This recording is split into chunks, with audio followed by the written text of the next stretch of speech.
የነጽ ቤተሰቦች በመካከላችን ይገኛሉ። ከሀገር አሜሪካን የመጡት ዛሬ በሌሊት ቅበላ ተደርጎላቸዋል። ሰው ውልደቱ ኑሮ ህይወቱ ብቻ ሳይሆን ደግሞ አሟሟቴን የሚያሳምርልኝ የሚለው የአበው የእማው አባባል በጣም ትልቁም ነገር ያለው ነው።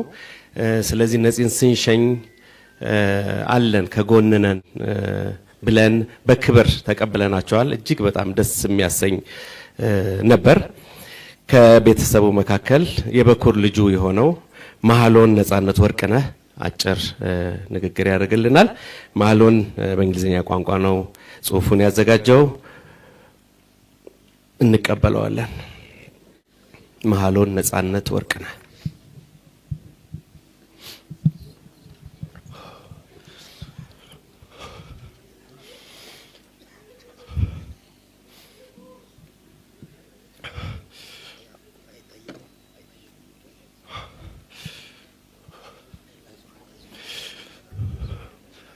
My father, Natsanet Warkana, was a good man, a devoted husband, and the best father I could have possibly asked for.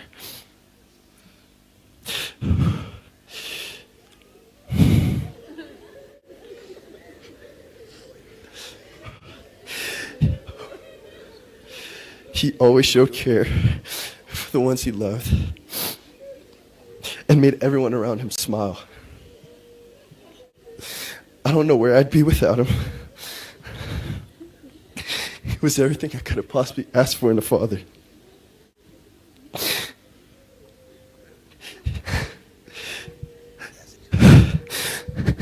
He gave me the lessons I needed to learn and the love I needed from a father.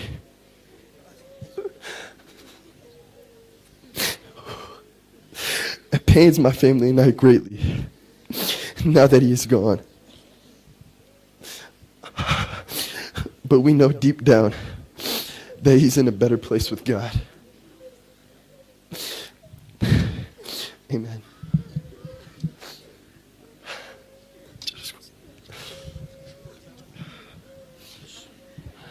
እግዚአብሔር ያጽናችሁ። እናመሰግናለን።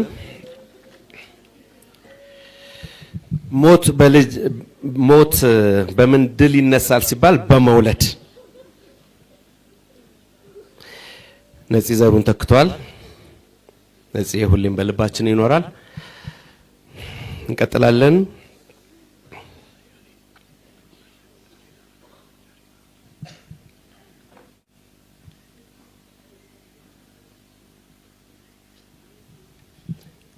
ደረጀ ኃይሌ ኮሜዲያን ወደ መድረክ እንጋብዛለን።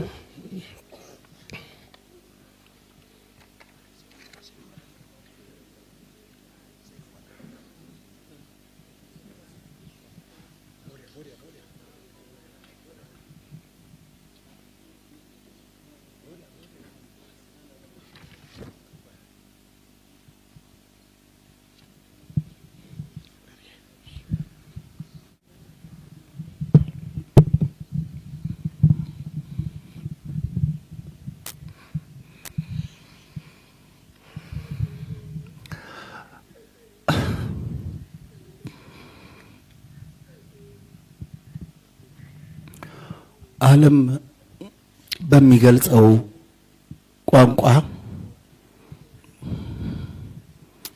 ስለ ነጽ ተነግሯል።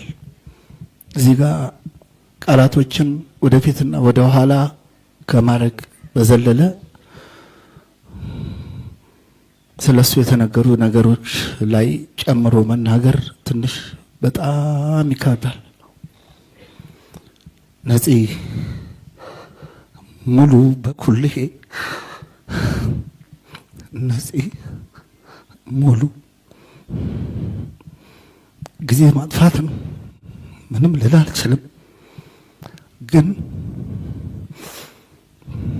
አለብኝ ተስፋዬ ሀብቴ እንግዳዘር መጥቶላችኋል፣ ተቀበሉት። እኛም ወደዛው ነን። ነፍስ በሰላም ተረፍ።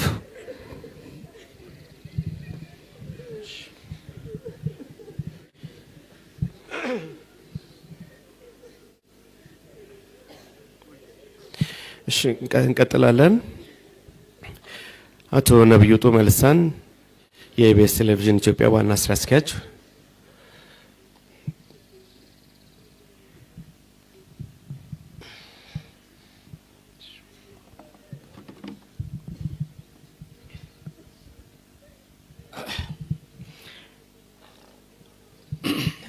የሳቅ የደስታ ምንጭ የነበረው ኮከባችንን አተናል።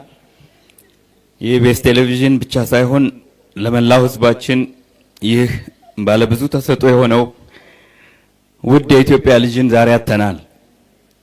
እንግዶች እዚህ የተገኛችሁ በተለይም ቤተሰቦቹ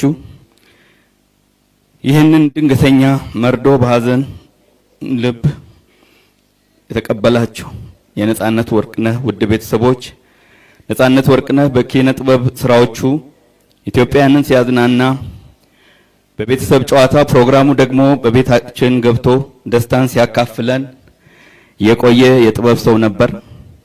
የእርሱ ህልፈት ለኢትዮጵያ ኪነ ጥበብ ትልቅ ኪሳራ ሲሆን በህዝብ ልብ ውስጥ ያለ ልዩ ቦታ ሁልጊዜም ሕያው ሆኖ ይኖራል። ላለፉት 9 ዓመታት በኢቢኤስ ቴሌቪዥን ስቱዲዮዎች ውስጥ ሳቁና ፈገግታ የማይለየውን የጣቢያችንን የአምድ ስራ የቤተሰብ ጨዋታን በራሱ የፈጠራ ጥበብ አቀራረብ አሳምሮ የከወነ ይህ ፕሮግራም በተወዳጅነት እንዲዘልቅ ትልቁን ድርሻ የተወጣ ወንድማችን ነጻነት ወርቅነህን ዛሬ እንሰናበተዋለን። ነጻነት ለኢቢኤስ አንድ ባለሙያ ብቻ ወይም ሰራተኛ ብቻ አልነበረም። እኛ የጣቢያችን መለያ፣ የፈጠራ ማማ፣ የብዙዎቻችንም ወንድም ነበር። ላለፉት 9 ዓመታት ከኛ ጋር የሰራ ሙያውን በታማኝነት በከፍተኛ ፍቅርና ዲሲፕሊን ያገለገለ ሰው ነበር። ዛሬ ኢቢኤስ አንድ ብቁ ባለሙያ ብቻ ሳይሆን ያጣው አንድ ትልቅ የቤተሰብ አባል አጥቷል። ነጻነት በቤተሰብ ጨዋታ ፕሮግራሙ አማካኝነት የኢትዮጵያውያን እናቶችን አባቶችን ምርቃት ያተረፈ፣ ልጆችን ያሳቀ፣ በስደት ያሉ ወገኖችን ከሀገራቸው ጋር በሳቅ ያስተሳሰረ የሀገር ባልደረባ ነበረ። የእርሱ ድንገተኛ ስንብት በጣቢያችንም ሆነ በሀገራችን የጥበብ አድማስ ላይ የማይሞላ ትልቅ ክፍተት ፈጥሯል። ነጻነት 43 ዓመታት ብቻ በምድር ላይ ቢቆይም የሰራቸው ስራዎች ግን ለብዙ ዘመናት የሚሻገሩ ናቸው። ዛሬ በመላው የኢትዮጵያ ሕዝብ ከፍተኛ የመንግስት ባለስልጣናት እንዲሁም ቤተሰቦች፣ አባቶች ሁላችሁም በተገኛችሁበት እዚህ የነጻነት ደግነትና ጥበብ ከቤታችሁ አልፎ ሀገርን የነካ ስለነበረ ነው እዚህ የተገኛችሁት።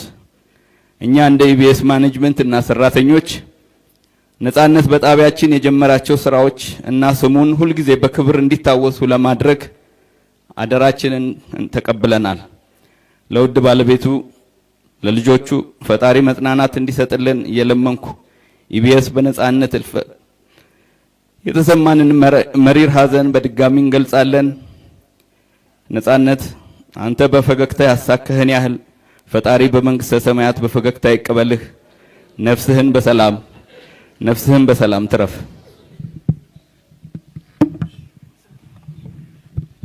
እናመሰግናለን። እንቀጥላለን። አርቲስት ቤዛዊት መስፍን።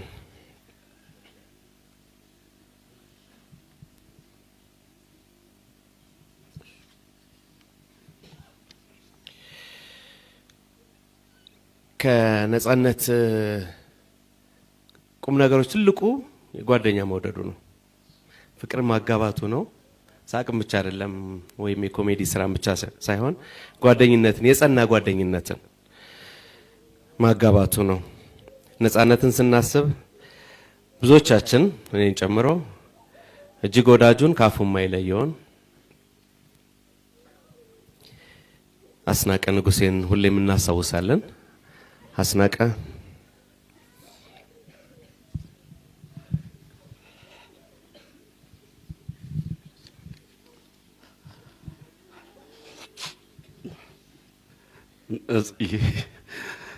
ነጻነት የት ጋር ነህ? በዚህ ሰዓት አብረን ነበር። ነጽ አስሉኮ የት ጋር ነህ? አስሉኮ ወይኔ አሁን ታገስ ጋር ነበርን። አሁን ከ5 ደቂቃ በኋላ እንገናኛለን። ነጽዬ እንዴት ነው ያልመጣ? ወይ ነጽዬ እንዴ በጣም ይደብራል፣ ይደብራል ነጽዬ እንዴ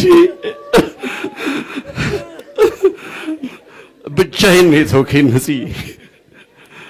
ማንን አስተዋወቀኝ ነጽዬ? እንዴ መጣው አትጥራው ነጽን አትጥሪው አልካት ማሚን። ወይኔ አስሪን አትጥሪው አልካት። ነጽዬ መጣው ደረስኩ ትንፋሽ ላይ አመለጥክ ነጽዬ። እንዴ ላለፉት 29 ዓመታት አዎ ነጽዬ የተለያየ ነው። 1 ወር አይሆንም ነጽዬ። ሁሌ ጋቢና ውስጥ ነው ያለው አንተ አለ ነጽዬ።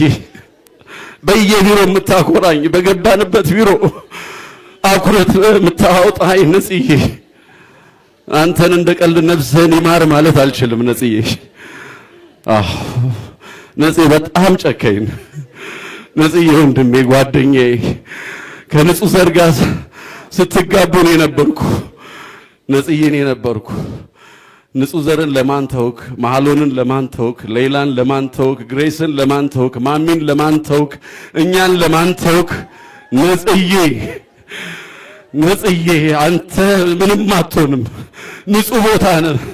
ሰፈር ላይ የሚጠብቁ ልጆች አሉ። ማታ ማታ ስትገባ ብር የምታደላቸው እነሱ ልጆች ትናንት እያስለቀሱን ነበር። እነሱን ስታጣ በር ላይ አስቀምጠው የምትሄደው ጥለላቸው የምትሄደው ብር ማን ነው የሚጥልላቸው? ነጽዬ ወንድሜ ጓደኛዬ ነጽዬ ሁሉ ነገሬ ያንተን ልብስ ነው የምለብሰው ታውቃለህ። እየተለዋወጥን ነው የምናደርገው ወንድሜ። አልችልም በቃ ኑርልኝ፣ በዛው ከመድኃኒዓለም ጋር ኑርልኝ።